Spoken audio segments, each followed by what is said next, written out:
प्यारे विद्यार्थियों, आज का यह पाठ हिंदी के मूर्धन्य कवि मैथिली शरण गुप्त पर केंद्रित है। आज मैं आप लोगों से मैथिली शरण गुप्त की काव्य रचना पर बातचीत करूंगा। मैथिली शरण गुप्त की काव्यात्मकता पर बातचीत करने से पूर्व एक रोचक प्रसंग स्पष्ट करना चाहूँगा। मैं कह रहा हूँ कि हिंदी रचनात्मकता के लिए 20वीं शताब्दी की शुरुआत का समय उर्वर समय है। मैं जब ऐसा संकेत कर रहा हूँ तो यह प्रसंग मैथिली शरण गुप्त से जुड़ा हुआ है। आपको ज्ञात है कि आचार्य महावीर प्रसाद द्विवेदी जी ने सरस्वती के संपादन का कार्य सन 1903 में लिया। 1906 में एक कविता छपती है सरस्वती में। यह कविता हेमंत शीर्षक से छपती है। हेमंत शीर्षक से कविता खड़ी बोली रचना में छपती है। खड़ी बोली के पक्षधर थे द्विवेदी जी, और आपको ध्यान है कि द्विवेदी जी का एक ऐतिहासिक योगदान हिंदी को काव्य भाषा के रूप में खड़ा करने के लिए तो है ही, साथ ही साथ हिंदी कविता के कथ्य के निर्माण का भी है। यह समय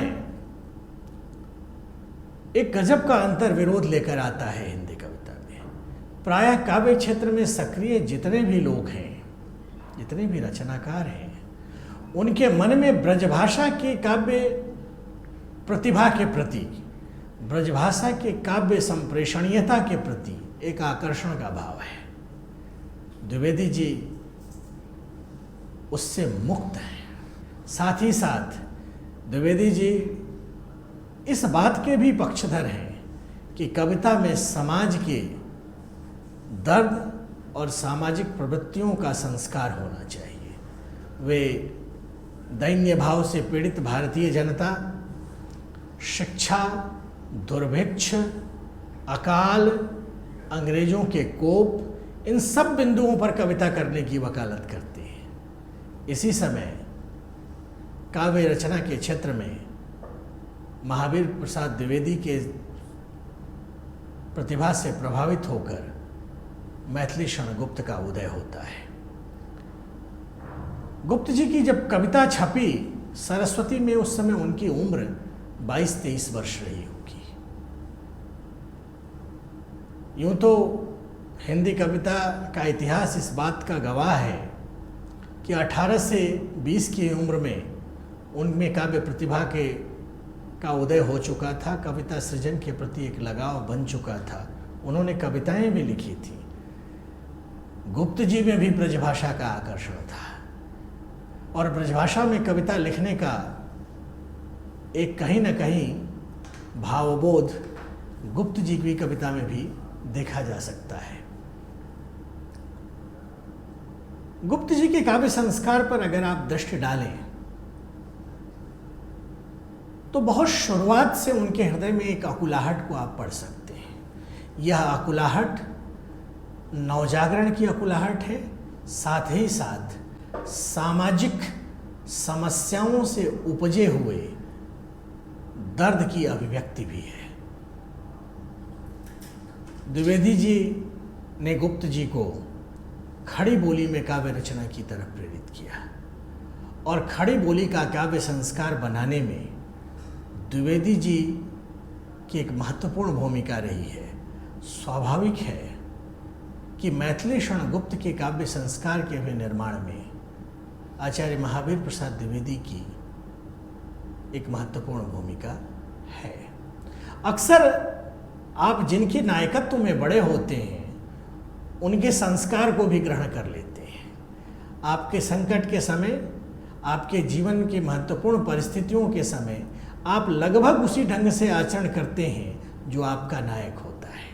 महावीर प्रसाद द्विवेदी की कविता के नायकत्व के केंद्र में द्विवेदी जी हैं, इसलिए उनके कविता के भावबोध को भी बनाने में, चाहे वो शिल्प का भावबोध हो या कथ्य का भावबोध हो, महावीर प्रसाद द्विवेदी जी स्थितः पृथिव्या यो मानदंड की भूमिका में है। प्यारे विद्यार्थियों, यह खड़ी बोली का काव्य संस्कार गुप्त जी की काव्य संपदा को तो बनाता ही है, साथ ही साथ खड़ी बोली को भी समर्थ बनाता है। गुप्त जी के बारे में कहा जाता है कि वह एक बार में कविता नहीं करते थे, वो बार बार लिखते थे। लिखकर तुक और भाव का मिलन कराते थे।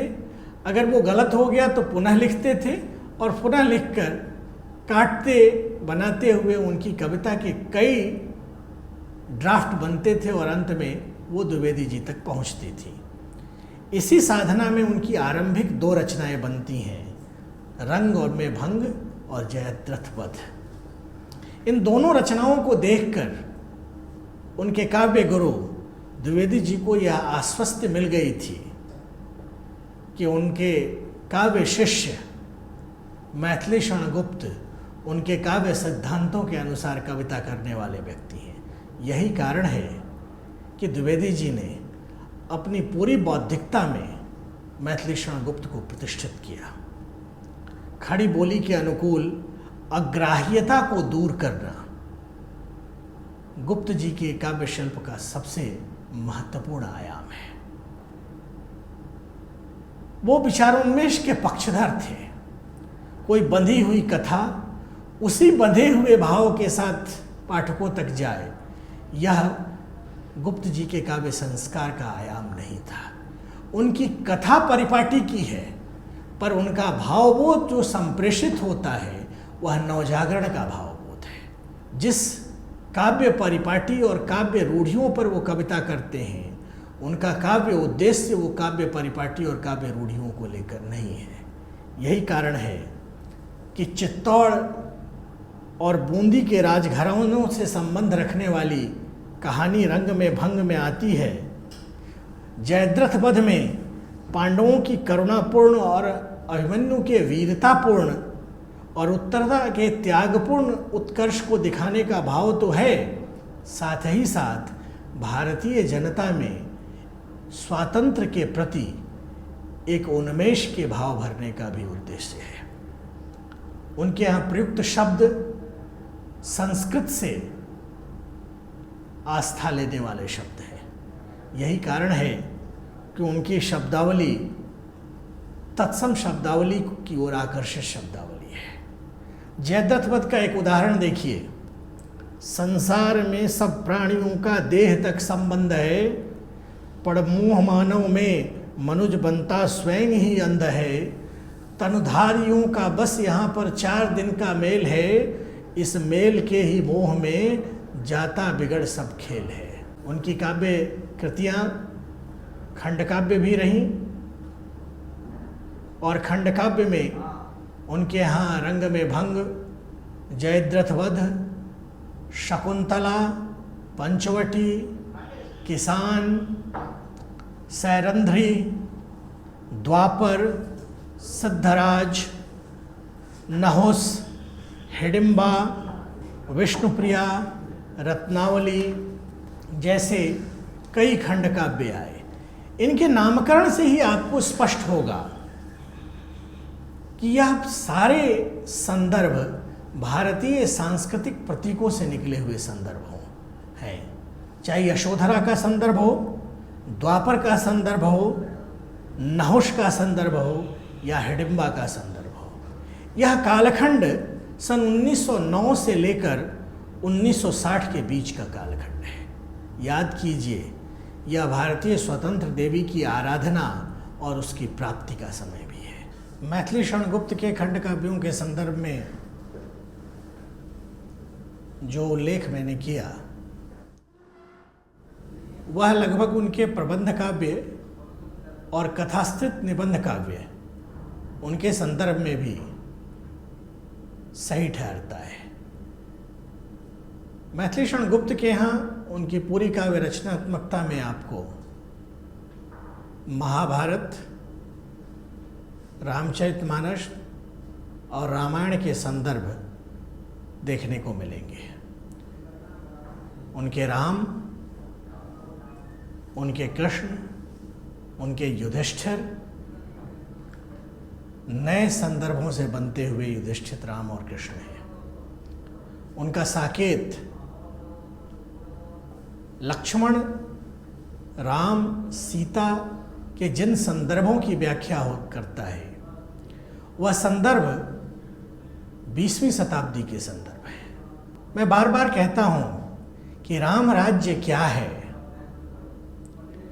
यह मैथिली शरणगुप्त की रचनात्मकता से आप समझ सकते हैं। मैथिली शरणगुप्त की रचना जय भारत के 47 शीर्षक हैं। ये 47 शीर्षक युधिष्ठिर के इर्द गिर्द ही घूम रहे हैं। कई लोगों ने इसे समाज शैली का काव्य कहा है। साकेत के बारे में कहा गया कि साकेत महाकाव्य है। यह महाकाव्यात्मकता क्या है? यह महाकाव्यात्मकता नायकत्व की महाकाव्यात्मकता है। यह महाकाव्यात्मकता उद्देश्य के संप्रेषणीयता की महाकाव्यात्मकता है। उसी तरह मैथिली शरणगुप्त के यहाँ आपको कथाश्रित निबंध काव्य देखने को मिलेंगे। यह एक नई संज्ञा है, निबंध काव्य की संख्या। निबंध आमतौर पे गद्यात्मक विधा है मानी जाती है। साधारणतया निबंध गद्यात्मक विधा ही है, पर निबंध काव्य का जब मैं उल्लेख कर रहा हूँ तो यह कहीं न कहीं इतिवृत्तात्मक शैली की तरफ इशारा है।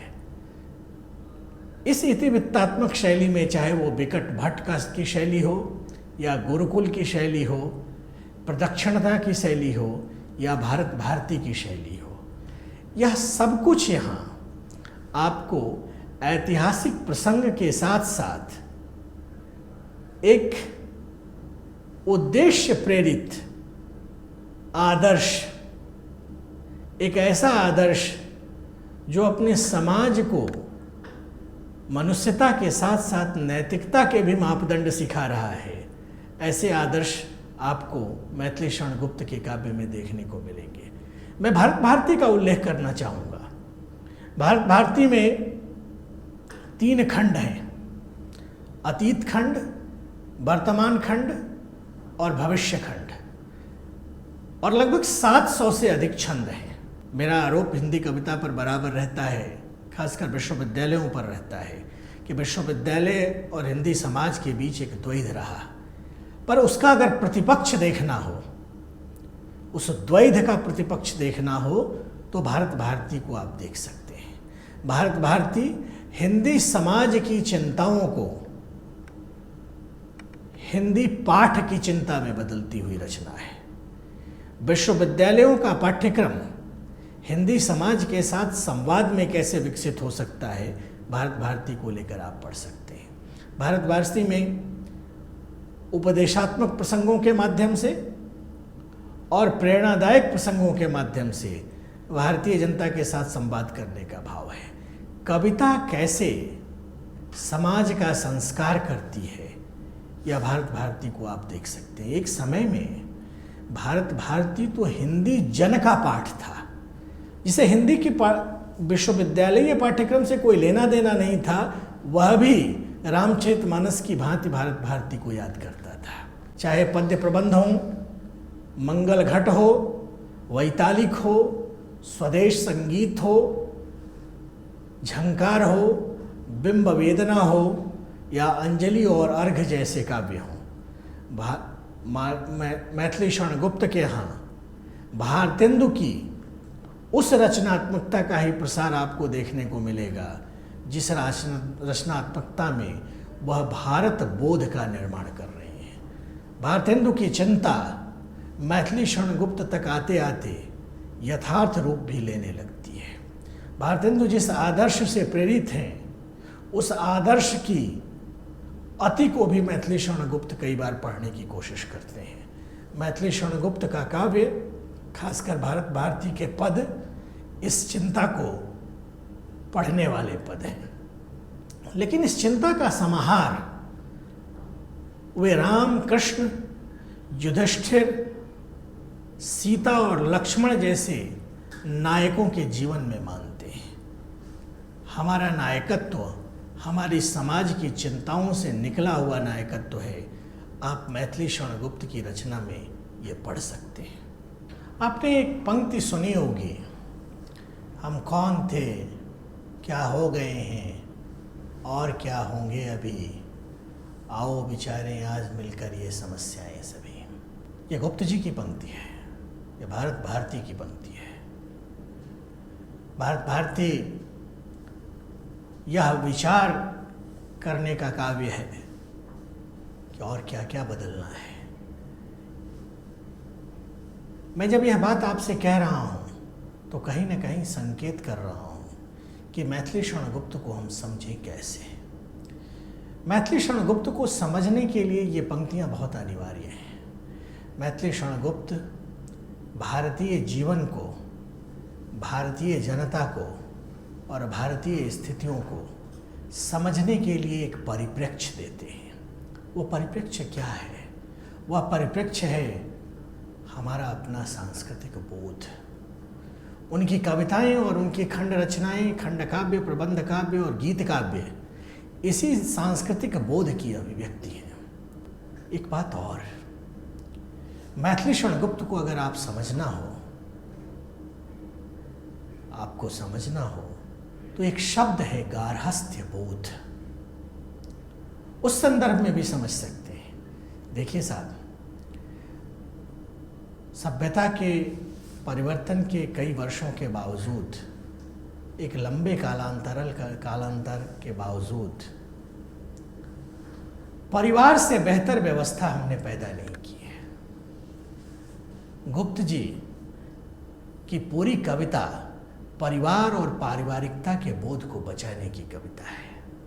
इसीलिए गुप्त जी बार बार याद आते हैं। गुप्त जी की कविता गृहस्थी के आदर्श मानदंडों की कविता है। उनके राम, उनके कृष्ण, उनके युधिष्ठिर, उनकी सीता गृहस्थी की आदर्श मर्यादा को प्रस्तुत करने वाले लोग हैं। और जब वह मर्यादा भंग होती है, गुप्त जी जिस समाज में रह रहे हैं उस मर्यादा को भंग होते हुए देखते हैं तो वह अपील करते हैं कि आओ विचारें कि हमारे साथ क्या हुआ और हम अपने आदर्श को किन रूपों में जिए।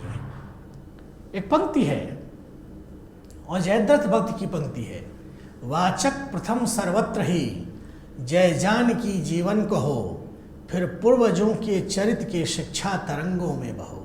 ये पूर्वज क्या है? यह पूर्वज हमारे नायकत्व की अभिलाषा है।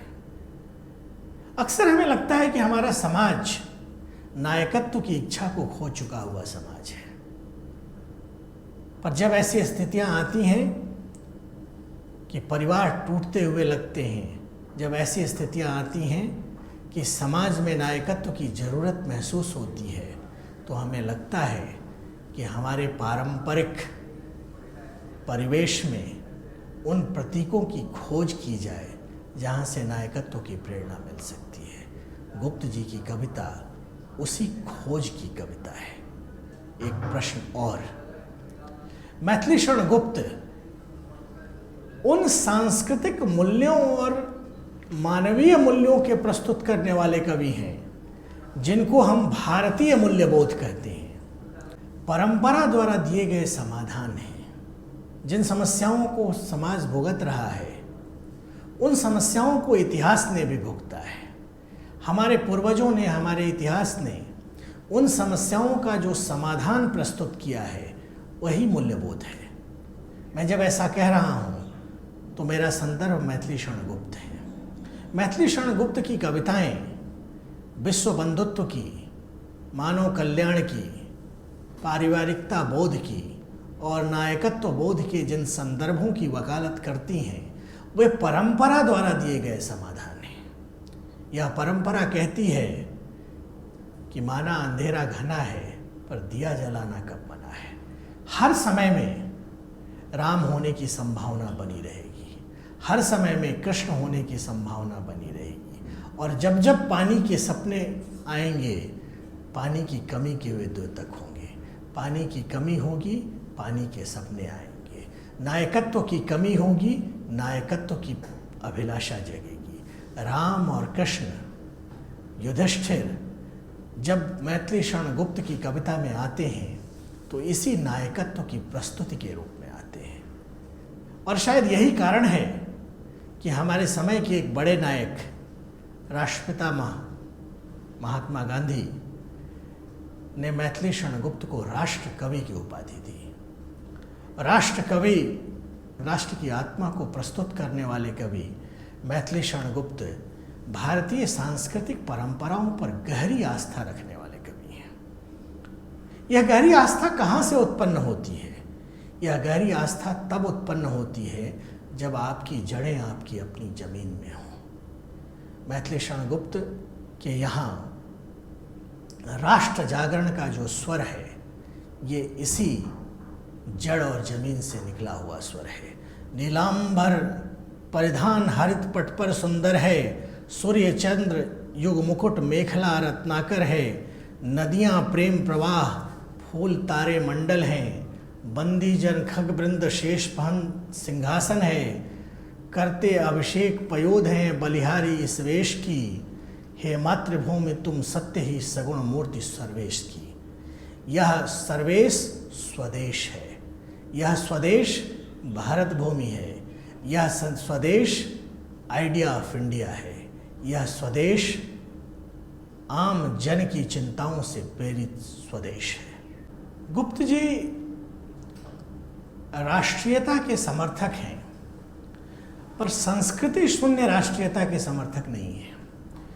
गुप्त जी की काव्य दृष्टि का अगर मूल्यांकन करना हो तो दो बिंदु बहुत महत्वपूर्ण हैं। एक वैष्णव मतावलंबी होना और इसी से निकला हुआ भाव है मर्यादा प्रेमी और गार्हस्थ्य बोध। वैष्णव मतावलंबिता उनकी काव्यात्मकता में और उनकी रचनात्मकता में राम को नायक के रूप में स्थापित करती है, और मर्यादा बोध उनकी कविता में गृहस्थी को एक आदर्श व्यवस्था के रूप में स्थापित करता है। मैं इस बात का पक्षधर रहा हूँ, और मैंने पहले कहा भी कि मनुष्य ने परिवार से बेहतर कोई व्यवस्था पैदा नहीं की। संस्कृति और इतिहास की पूरी परंपरा में व्यक्ति परिवार से बेहतर कोई व्यवस्था अभी तक पैदा नहीं कर पाया है। हम सभी सफलता के बाद और सार्थकता के बाद परिवार ही बसाते हैं। गुप्त जी की चिंता एक मर्यादा बोध से प्रेरित परिवार की चिंता है, और यही कारण है कि वे नर नारी सबको बराबर मानते हैं। उनकी नारियां सहधर्मिणी हैं, प्रेमिका हैं, पत्नी हैं। ऐसा नहीं कि इस पूरी प्रक्रिया में वे नारी चिंता और नारी पीड़ा से मुक्त हैं। ये उन्हीं की पंक्ति है कि अबला जीवन हाय तुम्हारी यही कहानी, आंचल में है दूध और आंखों में पानी। यह वही व्यक्ति कह सकता है जो स्त्री को उसकी सर्वांगीणता में समझता हो। यह व्यक्ति स्त्री को भोग की वस्तु नहीं समझता है।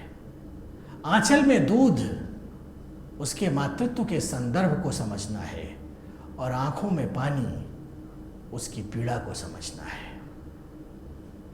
मैथिली शरण गुप्त की रचनात्मकता इस मामले में एक स्त्रीवादी विमर्श का प्राथमिक उत्स भी है। माता के रूप में स्त्री को समझना उसकी सार्थकता को समझना है, और यही कारण है कि सीता अपने चरम आदर्श रूप में पत्नी से बेहतर माता की भूमिका में आती है मैथिली शरण गुप्त के यहाँ। जहाँ तक वैष्णवता का प्रश्न है, मैं गुप्त जी का ही उल्लेख करना चाहूँगा। गुप्त जी की यह पंक्ति है कि मैं सीताराम की उपासना मुझे पारिवारिक संस्कार में मिली, मैं वैष्णव मत में दीक्षित हुआ। मैं तो पूर्वांचल का रहने वाला हूँ, मेरा पूरा बालपन मानस की चौपाइयों की छाँव में बीता है। मैं समझ सकता हूँ कि राम और सीता कैसे जीवन के टेक्स्ट में बदल जाते हैं। अपनी हार, अपनी पराजय, अपनी विजय और जय को राम के जीवन में देखना पूरे भारतीय बोध में पढ़ा जा सकता है, और यह पढ़ना गुप्त जी के यहाँ भी संभव हो पाया है। लोक शिक्षा के लिए उनके राम अवतार लेते हैं। निर्विकार निरीह होकर जीने का भाव उनके राम में नहीं है। उनके राम सर्वमंगल के राम हैं। उनके राम सर्वेश हैं। गुप्त जी की रचनात्मकता में आपको लगभग सभी रस मिलेंगे। रस से मेरा संदर्भ काव्य शास्त्रीय रसों से है। उनके काव्य में उर्मिला, यशोधरा, विष्णुप्रिया, विरहिणी जैसी नारियां हैं जिनका सौंदर्य वर्णन भी है, उनके प्रेम की पीड़ा भी है, उनकी गृहस्थी की आकांक्षा भी है, और उनकी नायकत्व की इच्छा भी है। विषय वस्तु के अलावा गुप्त जी के यहाँ काव्य शैली भी ऐसे प्रसंगों को लाती है जहाँ की हिंदी काव्य शैली के नए प्रतिमान बनते हुए दिखते हैं। काव्य रूप में उनके यहाँ प्रबंध, गीति, मुक्तक तो है ही, गीति नाट्य के भी विविध रूप उनके यहाँ देखे जा सकते हैं। मैं जब ऐसा आपको कह रहा हूँ तो मेरा संकेत सिर्फ यह है कि गुप्त जी को आप हिंदी भाषा के प्रतिमान के रूप में भी पढ़ें। हिंदी भाषा कैसे खड़ी हो रही है, हिंदी कैसे नए काव्य रूपों में समर्थ हो रही है, और हिंदी की कविता कैसे नए काव्य संदर्भ बना रही है, यह मैथिली शरण गुप्त की रचनात्मकता में आप देख सकते हैं। गुप्त जी के बाद